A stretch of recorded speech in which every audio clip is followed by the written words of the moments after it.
ଝାରସୁଗୁଡ଼ା ଜିଲ୍ଲାପାଳ କୁଣାଲ ମତିରାମ ଚୌହାନ ଆଜି ଝାରସୁଗୁଡ଼ା ପୌରପାଳିକା ଅନ୍ତର୍ଗତ କୁଲେରମୁଣ୍ଡା ବଡ଼କଟା ବୃନ୍ଦାବନ କଲୋନୀ ପରିଦର୍ଶନ କରି ସେଠାରେ ଚାଲିଥିବା ବିଭିନ୍ନ ଉନ୍ନୟନମୂଳକ କାର୍ଯ୍ୟର ଅଗ୍ରଗତି ସମୀକ୍ଷା କରିଥିଲେ।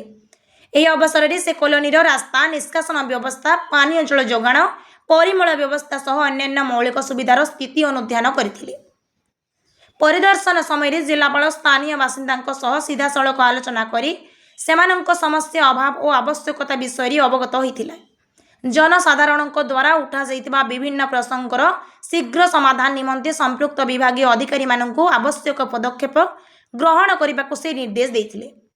ଜନସାଧାରଣଙ୍କୁ ଉତ୍ତମ ନାଗରିକ ସେବା ପ୍ରଦାନ ଏବଂ ଅଞ୍ଚଳର ସାମଗ୍ରିକ ବିକାଶ ସୁନିଶ୍ଚିତ କରିବା ପାଇଁ ଝାରସୁଗୁଡ଼ା ପୌରପାଳିକା ପକ୍ଷରୁ ନିରନ୍ତର ପ୍ରୟାସ ଜାରି ରଖିବାକୁ ଜିଲ୍ଲାପାଳ ପୌର ପରିଷଦ କର୍ତ୍ତୃପକ୍ଷଙ୍କୁ ପରାମର୍ଶ ଦେଇଥିଲେ। ଏହି ପରିଦର୍ଶନ ସମୟରେ ପୌରପାଳିକାର ଅଧିକାରୀ, କର୍ମଚାରୀ ଓ ବହୁ ସଂଖ୍ୟକ ସ୍ଥାନୀୟ ବାସିନ୍ଦା ଉପସ୍ଥିତ ଥିଲେ। ଝାରସୁଗୁଡ଼ାରୁ ଘନଶ୍ୟାମ ପଢ଼ିଆରୀଙ୍କ ରିପୋର୍ଟ, ଓଡ଼ିଆ ଭାସ୍କର।